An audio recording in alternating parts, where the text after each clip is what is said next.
Moving on to the Texas Rangers. Since our last episode, the Rangers dropped a 4th of July series to the San Diego Padres, and it was once again in game one on the 4th of July, another extra inning loss for these Texas Rangers. They're now playing the Angels of Anaheim. I love still calling them that, even though they don't really go by that anymore. But the Angels of Anaheim in Anaheim, California. Currently, the Rangers, I believe, lead the series, actually are tying the series by one. By the time this episode comes out, we'll know who's leading the series as it's a four-game series. But all these extra inning losses for the Rangers are just so aggravating. And you look at the schedule coming up before the All-Star break. You got the rest of this Angels series. Then you're going to face the Astros, who are kind of reeling right now against Cleveland. And then you're going to face off, I believe, against the Detroit Tigers. Um, this should be an interesting next 2 weeks for the Texas Rangers.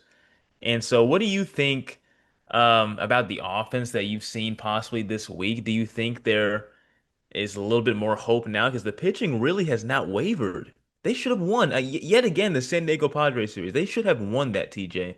Unbelievable how they still found a way to lose that series.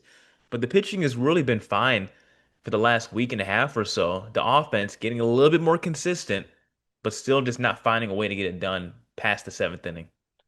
Well, what do I always say about this team, Joe? What do I always say? One step forward, two Two steps steps back. back for Yeah. the Texas Rangers.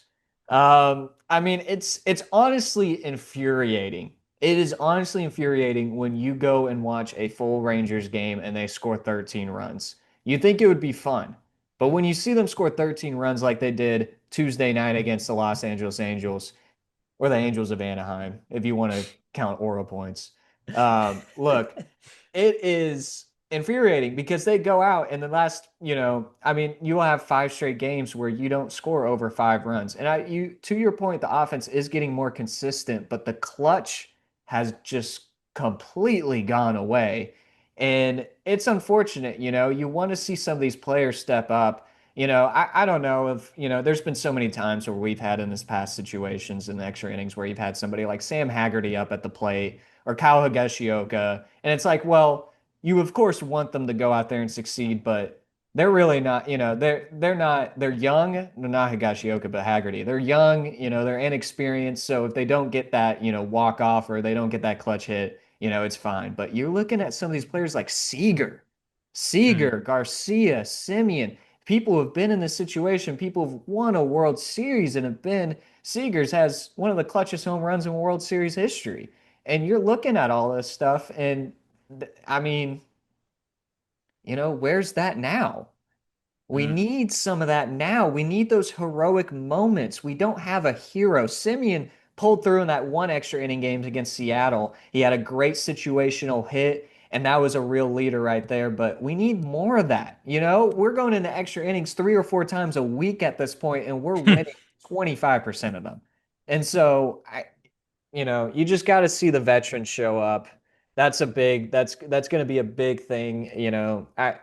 They're getting into a really close race for the wild card. We've already discussed last week. We don't think that they're going to get to first place. We don't think they're going to catch up to Houston. But if they're going to be in that wild card, these games, they're going to look back at these games by the end of the season and they're going to realize that that's what's going to keep them out. It almost kept them out in 2023. And if it keeps them out in 2025, it gives them the chance of not getting that second World Series because, as we know, get to the postseason, anything can happen. But if that's the reason why they don't make it to the playoffs this year and they, lose a chance of going and doing a 2023 again, then it's going to be really frustrating.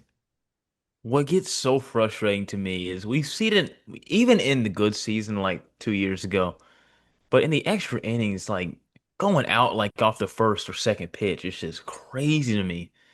I mean, I don't want you to take a meatball down the middle, but sometimes they do that. But sometimes the hacks they're taking on like the first and second pitch, where it's not even close to being a solid pitch, and end up popping out, near the foul lines or in foul territory.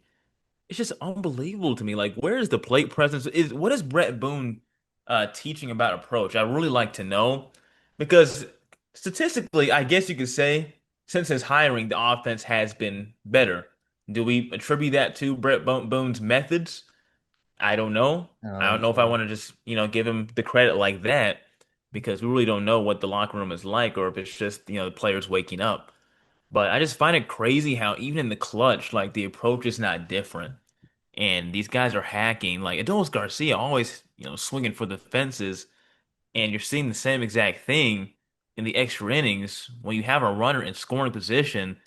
Hardly any bunt attempts. You see it every now and then, but Bruce Bochy really doesn't like to move a guy over in extra innings for some reason. Not a lot, and not even in general when it's somebody at second base in like the fifth or sixth inning. So I just wonder what it is about this extra innings that, especially at home, that this team just cannot get it done. They couldn't get it done on the road against San Diego. This is going to be an interesting close against the AL West before the All-Star break, finishing up against Anaheim and then going against the Houston Astros to close the year. It should be Kumar Rocker on the game that's coming on as we record, and then Patrick Corbin will be starting on let's see, on Thursday, and then it'll be Leiter, DeGrom, and Evaldi projected for the Houston series before the All-Star break. So look forward to seeing what these Texas Rangers can do to close out the first half and what has been a frustrating first half of the MLB season in 2025 for the Texas Rangers. We're gonna move on to They're good in that Houston series. It's not going to be really good if they go in the All-Star break going down to Houston and going down to Globe Life South and laying down an egg. So at the very least, the Astros are now playing their best ball, which is kind of shocking because they were hottest team in the league up to about the top of this week, where Cleveland might end up sweeping them right now. yeah, that's what I was going to say. Cleveland has a chance to sweep them, and they've been probably averaging less than 1 run a game in the past few weeks. They've been Hmm. horrid on Oh, offense. they've been terrible. Been a bad losing skid for the last 2 weeks, and Stephen Vogt's team, their offense just has not been there. So interesting to see them go on the road and face the hottest team in the league and maybe get out of there with the sweep. They already won the series.